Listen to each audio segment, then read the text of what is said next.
오늘 저는 제2 고토 귀환의 의미라는 제목으로 말씀을 전하도록 하겠습니다.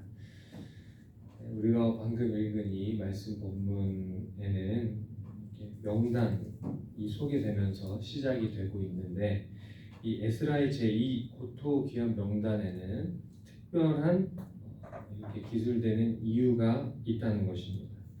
1절로 14절에 나와 있는 이 귀한 자들의 명단은 바로 이 바벨론의 포로 생활에서 하나님께서 남은 자들을 보존하시겠다라고 하는 이 하나님의 약속이 성취된 것을 나타내 주고 있는 것입니다.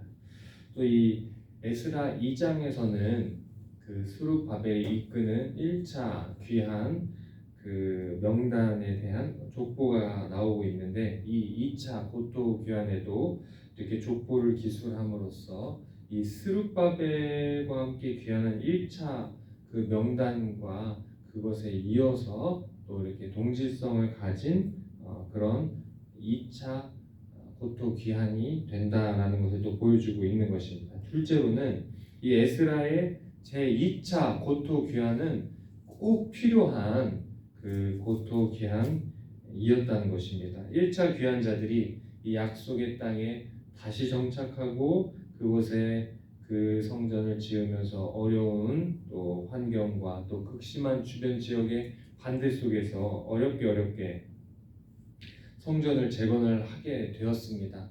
그러나 문제는 건물을 지어 놓았지만 이 건물만 지어 놨지 이스라엘 그 신앙 공동체의 그 삶에서 정말 그 하나님의 말씀대로 사는 그런 삶의 모습, 이런 부분들이 없었다는 것입니다. 그것이 그 지역의 그 이방인들과의 그 결혼, 그렇게 되면서 이제 혼합되는, 그러면서 신앙의 그 색깔을 잃어버리고 정체성이 희미해지는 그런 상황에 바로 이 에스라가 와서 이런 신앙적인 부분, 또 하나님의 말씀대로 사는 이런 삶을 지도하기 위해서 반드시 에스라가 이 고토로 돌아가야 하는 그런 정황이 있었다는 것입니다. 셋째로 이 에스라의 제2 고토 귀환은 이스라엘의 회복과 관련이 있었습니다. 이 본장에서는 10이라는 숫자가 이렇게 등장을 하고 있는데, 이 에스라와 함께 귀환한 사람들의 이 명단에는 제사장 비느하시와 이다말 가문에 이어서 다윗 왕가가 언급되고 또 12족장의 이 명단이 언급이 되는데, 이 2차 포로 귀환이 이 잃어버린 이스라엘의 북지파의 명단을 마치 회복한 것과 같은 이런 모습을 보여주고 있는 것입니다. 이것은 이 에스라의 귀환이 바로 이스라엘의 회복과 관련이 있는 것을 또 이렇게 나타내 보여주고 있습니다. 또 이 에스라서가 에스라의 2차 고토 귀환에는 출애굽의 정신이 담겨 있다는 것입니다. 이 에스라서가 이스라엘의 회복과 관련되어 작성되었을 뿐만 아니라 이 에스라의 제2 고토 귀환 이 팀이 출발한 날짜가 바로 정월 초하루였다라고 하는 것인데, 이날은 이스라엘 선조들이 애굽에 있을 때 그 유월절 사건과 더불어서 애굽을 떠난 날이 되는 것입니다. 이 에스라는 의도적으로 이 유월절을 맞이하여서 이 바벨론을 떠나서 예루살렘으로 이제 향하게 되는 것입니다. 이 모세와 또 에스라의 공통점이 있습니다. 왕이 에스라에게 공동체의 사법적 이런 책임을 감독할 재판장들과 지방관들을 지명할 그 권한을 이렇게 주었는데, 이것은 마치 하나님께서 모세에게 이스라엘 백성의 지도자로 임명하시고 또 이스라엘의 그 리더들을 뽑게 하시는 이런 또 모습이 중첩이 돼서 보는 것을 우리가 알 수가 있습니다. 그래서 이 에스라를 마치 제2의 모세와 같은 인물로 이렇게 나타내 보여주고 있는 것입니다. 또 24절로 30절의 말씀은 12명의 제사장, 12명의 레위인을 임명하여서 직접 이 성전 집기를 운반하게 하는 것을 우리가 볼 수 있고, 15절로 20절의 말씀은 이 에스라가 바벨론을 출발하면서 아하와 강가에서 백성을 쫙 점검해 보는데, 그 가운데 레위인이 없다라는 것을 발견합니다. 그래서 급하게 사람을 보내어 가시바 지방에서 레위인들을 불러오게 하는데 이는 마치 이스라엘 전체를 상징한 12지파 중에서 레위 지파가 빠질 수 없었기 때문에, 그러니까 이 에스라는 이 철저히 제2 고토 귀환을 제2의 출애굽 사건이자 또 12지파가 모두 모이는 이스라엘의 회복의 순간이라는 것을 잘 알고 있었고, 이것을 위해 부단히 노력하고 꼼꼼하게 챙겼다는 것입니다. 다섯째로, 이 에스라의 제2 고토 귀환은 금식 기도로 시작했다는 것입니다. 21절 말씀에 특히 에스라가 이 아화 강가에서 금식을 선포하고 우리 하나님 앞에서 스스로 겸비하여 우리와 우리 어린 것과 모든 소유를 위하여 평탄한 길을 그에게 간구했다라고 나온 이 구절에는 앞으로 이 장차 이 제2 고토 귀한 이 그룹이 가야 할 이 광야 여행이라는 것이 전적으로 이 하나님의 온전한 그 도우심과 인도 아래 진행될 것을 보여주고 있습니다. 이 모든 것을 한번 종합해 보자면 이 에스라의 제2 고토 귀환은 1차적으로는 이 스룹바벨과 함께 귀환한 이스라엘 공동체의 신앙의 회복을 위한 그런 목적이 있고, 2차적으로는 또 이들과 2차 귀환한 그 공동체와 또 1차 귀환한 공동체의 또 일치성을 또 확인해주고 있고, 또 나아가서는 이스라엘의 궁극적인 존재의 목적, 바로 열방을 향한 또 제사장 나라로서의 사명을 완수하는 것, 이것에 바로 제2 고토 귀환의 의미가 있다는 것입니다. 그렇다면 이 에스라의 제2 고토 귀환의 교훈이 무엇이 있을까요? 하나님께서 우리들에게 또 어떤 교훈이 있을까? 우리가 볼 때 하나님께서 지금 우리에게 하시고자 하시는 일이 뭔지 우리가 알아야 된다는 것입니다. 이 스룹바벨이 이끄는 제1 그 귀환에 있어서는 성전 건축, 그야말로 그 건축물 자체를 확보하고 그 건축물을 세우는 것에 목적이 있었습니다.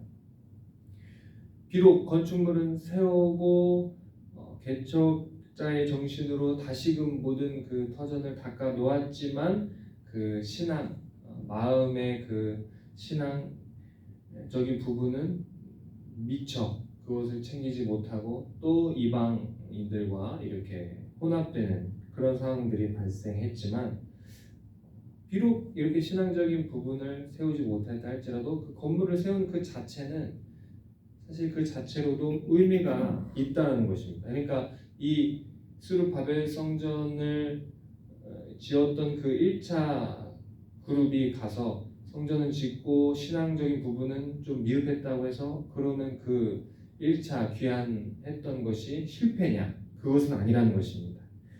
이 성전이란 어떤 건물이 또 어쨌든 물리적인 그 공간이 확보가 돼야 그 안에서 또 바른 신앙으로 예배하는 예배자들도 또 나올 수가 있는 것입니다.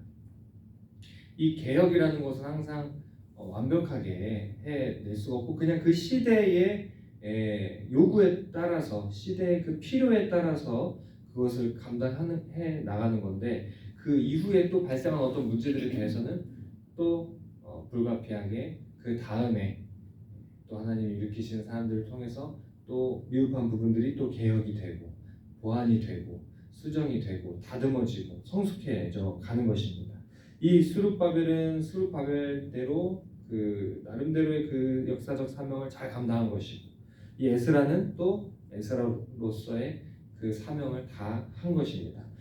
이 에스라가 하나님께서 자신을 통해 유다 땅에 갔던 이 백성들의 신앙을 회복시키고 또 말씀을 잘 이렇게 배우게 하는 것, 이것이 바로 에스라는 하나님께서 나에게 지금 요구하시는, 나에게 하시고자 하시는 일이 바로 이것이구나 라는 것을 깨닫고 그것을 행하고 준행했다라는 것입니다. 이 말씀을 받는 성도로서 우리가 어떻게 살아야 될까요?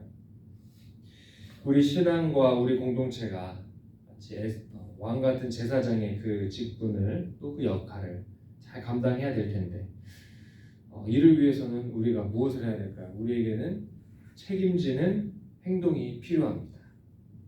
이 에스라가 제2 고토 귀환을 진행하면서 레위 사람이 없는 것을 알고 급하게 레위 사람 불러와야 하는 일도 있었고, 또 이렇게 모든 일을 꼼꼼하게 말씀대로 그 말씀에서 하나도 흐트러짐이 없이 그 12지파 중에 한 지파라도 빠지는 듯한 모양이 나오지 않게 이렇게 열심히 챙기고, 또 이 후반부에 보면은 이 제2차 고토 귀환 팀이 가는 중에 매복하고 또 강도의 공격과 위험이 있었는데 이것이 하나님의 은혜로 그런 어려운 일을 당하지 않았다는 이런 내용이 나옵니다.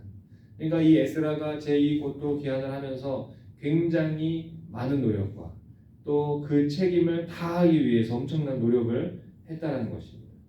그러니까 이 책임 있는 행동이라는 것은 희생이 따르고 반드시 노력과 그런 굉장히 공을 들여야 되는 부분들이 있다는 것입니다. 우리가 주님의 교회의 몸을 이루고 또 하나님께서 내게 주신 그 직분을 감당하면서 그 가운데서 희생이 있다는 것입니다. 그런데 하나님께서는 이것을 기뻐하신다는 것입니다. 그 기뻐하심이 23절의 말씀에 뭐라고 나와 있냐? 응납하심의 은혜가 있다라고 하는 것입니다. 응납하심의 은혜. 우리가 하나님의 부르심과 또 하나님이 요구하시는 것에 대해서 우리가 책임 있는 행동으로 반응하며 나아갈 때, 또 나에게 주신 그 사명, 또 나에게 하게 하시는 일들을 내가 순종으로 책임감 있게 꼼꼼하게 어려움이 있더라도 그것을 수행해 나갈 때 하나님의 응납하심의 은혜가 있다라는 것을 우리가 또 배우고 우리 삶에 한번 또 적용해 볼 수 있을 것입니다. 오늘 나에게 위대한 하나님의 나라를 위하여 하게 하시는 일이 무엇인지를 깨닫고 또 하나님이 주신 그 사명을 책임감 있는 마음으로 우리가 그것을 행하고 순종할 때 하나님의 응납하심의 그 은혜를 경험하고 또 왕같은 제사장으로 귀하게 쓰임받는 저와 여러분 되시기를 바랍니다. 기도하겠습니다. 하나님 아버지 감사합니다. 오늘 말씀을 통해 제2 고토 귀환의 의미와 에스라의 믿음과 열정을 보게 되었습니다. 주님이 원하시는 나와 가정과 교회의 개혁의 과제가 무엇인지 알게 하시고 책임지는 헌신으로 하나님 나라를 위해 귀하게 쓰임받는 모두가 되게 하여 주시옵소서. 예수님의 이름으로 기도합니다. 아멘.